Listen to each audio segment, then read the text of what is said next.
Je suis enseignante en biotechnologie. J'enseigne dans les séries STL et STS biotechnologie. Donc, ce sont des élèves qui sont en première ou terminale STL. Il y a deux types d'enseignement dans cette première et terminale STL. Donc un nouvel enseignement suite à la réforme qui s'appelle biochimie, biologie et un autre qui s'appelle biotechnologie.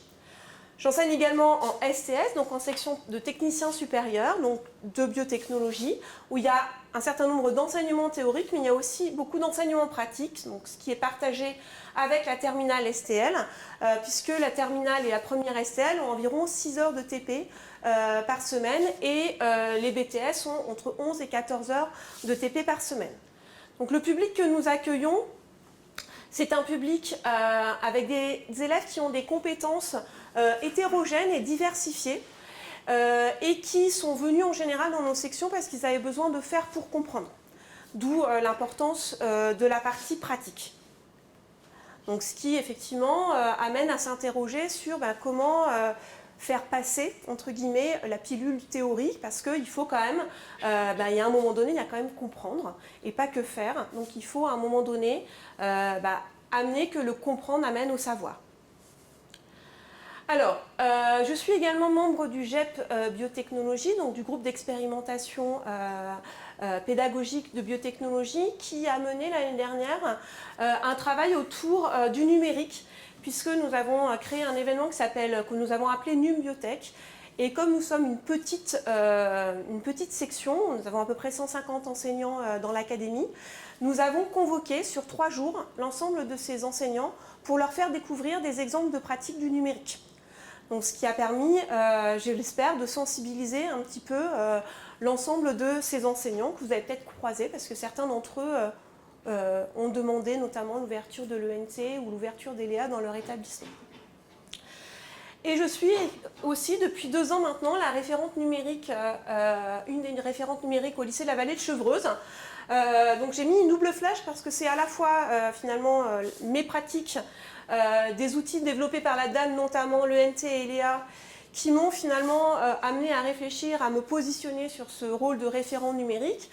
Mais je continue maintenant de m'enrichir des formations qui sont proposées aux référents numériques pour toujours évoluer et me questionner sur mes pratiques. Donc voilà pour une petite présentation. Donc je vais vous présenter différents exemples de pratiques intégrant le numérique que j'ai testées devant mes élèves. La première que j'ai choisi de vous présenter, c'est la plateforme ELEA, donc, qui est donc une sorte de... Enfin, c'est pas une sorte, c'est une plateforme Moodle qui a été développée par la DAN. Et pourquoi je vous présente ça? Parce que finalement, ça a été ma première approche vers le numérique. Alors, ELEA, ok, un parcours Moodle, mais pourquoi faire? Alors, ma première entrée, ce qui m'a amené à me positionner, à me poser des questions sur l'outil numérique, c'est de changer l'approche pédagogique de mes cours. Notamment, j'en avais un peu marre de mes cours catalogues. Alors, qu'est-ce que j'appelle un cours catalogue? C'est un cours où je m'ennuie, les élèves s'ennuient, parce que finalement, c'est très descriptif. Je leur apporte un petit peu de choses, évidemment, j'espère, mais globalement, c'est très descriptif. Donc, si j'ai fait une petite introduction générale, allez après dans le descriptif. Ils n'ont pas forcément besoin de moi. Ils ont besoin que je les stimule à y aller, mais ils n'ont pas forcément besoin de moi pour lire la description. Donc c'est vraiment mon questionnement sur comment je vais rendre vivant, dynamique, un peu moins casse-pied et pour eux et pour moi, ces cours catalogues qui m'a amené à me dire, en utilisant le numérique, je vais pouvoir varier mes supports. Donc je vais pouvoir leur proposer du PowerPoint, mais aussi du Prezi. Donc c'est le logiciel que j'utilise pour vous présenter les choses aujourd'hui. Je vais pouvoir intégrer des vidéos. Je peux continuer à leur fournir des documents de type PDF, mais je vais pouvoir varier mes supports. Et donc, du coup, je leur fournis ces supports et c'est à eux de les lire, de les regarder à leur rythme. Donc ça, c'est une première chose que permet le numérique par rapport aux cours classiques descendants, c'est qu'ils vont pouvoir aller à leur rythme. Ensuite, grâce à la plateforme, je peux intégrer au même endroit des tests pour vérifier qu'ils ont bien compris ou au contraire pour aider à la compréhension. d'aller chercher des documents, dans les documents des aides, etc. Et tout ça de manière indépendante de ma personne. Et puis, quand même, j'abandonne pas totalement le papier, puisque, en général, quand je fais ça, ce que je leur demande, c'est de construire ce que j'appelle une trace, c'est-à-dire un document papier de leur choix, pour qu'ils gardent une trace papier, ils n'ont pas forcément toujours accès au numérique, de ce qu'ils ont fait. Et l'avantage du numérique, c'est que je peux leur mettre au même endroit que mes documents, mon test, et bien pourquoi pas des documents de méthodologie associés au parcours. Donc là, en l'occurrence, sur le parcours dont je vais vous présenter un résultat tout à l'heure, j'avais mis un document, des vidéos que j'ai trouvées sur Internet, c'est pas moi qui les ai fait, pour comment construire un tableau ou comment construire une carte mentale. Alors l'avantage que je vois à utiliser ce parcours dans ce changement d'organisation de mes cours, c'est vraiment le premier, c'est l'appropriation à son rythme. L'élève peut revenir en arrière, peut réécouter la vidéo, peut s'arrêter, poser des questions. Et puis comme ils sont tout seuls et ils n'ont pas besoin de moi, je suis beaucoup plus disponible pour répondre à leurs questions. Et je rejoins ma collègue dans le fait qu'elle dise que j'ai beaucoup plus de questions sur des séances comme celle-ci que sur des questions en descendant, parce que la question, elle s'adresse à moi et elle ne s'adresse pas à l'ensemble de la classe. Donc c'est souvent plus facile, notamment pour les élèves un petit peu timides. Puisqu'ils sont chacun devant leur cours, ils peuvent également, du coup, j'autorise les discussions entre élèves. D'accord, ce qu'on autorise moins quand on est sur du cours un peu descendant. Et puis, on peut éventuellement envisager de partager le travail, puisqu'on peut intégrer des espaces collaboratifs dans ce parcours. Donc voilà un exemple du cours que j'avais présenté, donc, qui a été sur les enzymes immobilisées. Donc c'est un cours de BTS biotechnologie en biochimie. Et voilà une production d'élèves, une carte mentale qu'elle a créée à partir des documents que je lui avais fournis, sans aucune autre intervention de ma part. Alors, un autre intérêt pour moi que j'ai découvert au fur et à mesure que j'ai approfondi cet outil d'ELEA, c'est le contrôle du travail. Alors, contrôle que j'ai mis entre guillemets parce que je le prends aux deux sens du terme. Le premier, c'est de contrôler la progressivité. C'est-à-dire qu'avec cet outil, je vais pouvoir restreindre l'accès à certaines activités. Alors, après, je restreins l'accès sur différents critères. Soit en fonction de la lecture ou de la réussite au test des précédentes activités, ce qui va me permettre éventuellement de différencier le parcours des élèves grâce à cela. Soit éventuellement en fonction de l'appartenance à un groupe de travail, donc je peux créer et faire du travail en groupe en numérique. Je peux aussi tout simplement restreindre l'accès temporel, si je ne veux pas qu'ils découvrent trop vite la suite de mon cours. Donc ça, c'est un contrôle sur la progressivité. Ce qui est très intéressant également, c'est qu'il y a un contrôle de type suivi prof. C'est-à-dire que j'ai accès à distance au travail qu'ils ont fait à la maison. Ce qui me permet éventuellement d'aller vérifier 2 jours avant le cours qui a fait ou pas le travail. Et j'ai même un outil qui me permet de les relancer, de leur dire « Eh oh, au fait, vous n'avez pas fait l'activité, pensez-y ». Et puis surtout, ça me permet éventuellement d'avoir accès aux résultats et donc d'adapter la séance en présentiel devant eux en fonction de leurs résultats si besoin. Alors ça, c'était pour changer du coup la façon d'aborder ces cours. Depuis cette année, ELEA va aussi me permettre de répondre à un changement du programme, à une demande du programme, puisque dans le cours de biologie, biochimie, le programme a été conçu de telle manière qu'il y ait des modules thématiques, donc qui sont les modules courts classiques, et des modules transversaux, où on va aller devoir que ces modules transversaux, la demande des concepteurs du programme, est que les items, les notions de ces modules transversaux soient vus de manière un petit peu dispersée dans les différents modules thématiques. Mais il y a quand même des notions et des concepts et des savoir-faire que l'élève doit maîtriser à la fin de l'année. Et là, je me suis dit, comment je vais faire ça? Parce que, les chapitres de cours, je sais faire.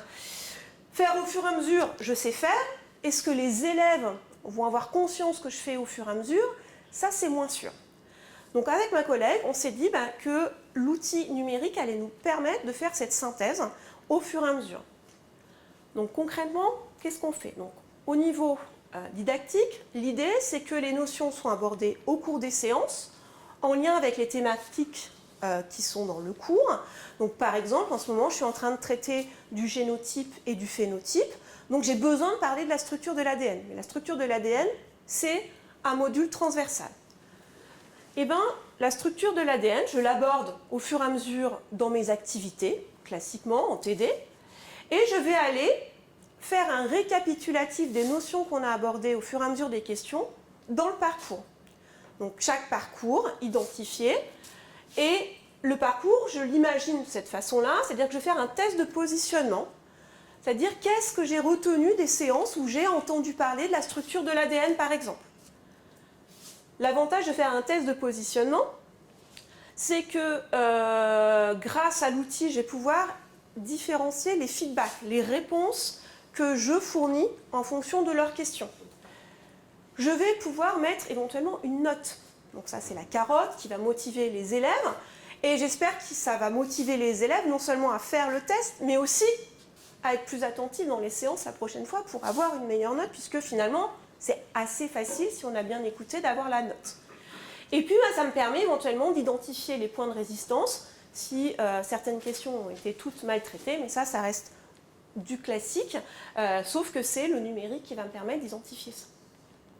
Et je demande, un petit peu comme tout à l'heure, aux élèves de construire une trace de cours grâce aux réponses et éventuellement d'un support supplémentaire, vidéo par exemple, s'ils ont besoin. Alors pourquoi en numérique? Parce qu'on s'est dit qu'on pouvait le faire en papier, mais alors que le papier, est-ce que le papier commençait au mois de septembre? Est-ce qu'ils l'auront encore au mois de mai? Rien n'est moins sûr, d'accord? Que ce module, il est du coup plus facile à compléter au fur et à mesure du temps. On retrouve l'idée de varier les supports.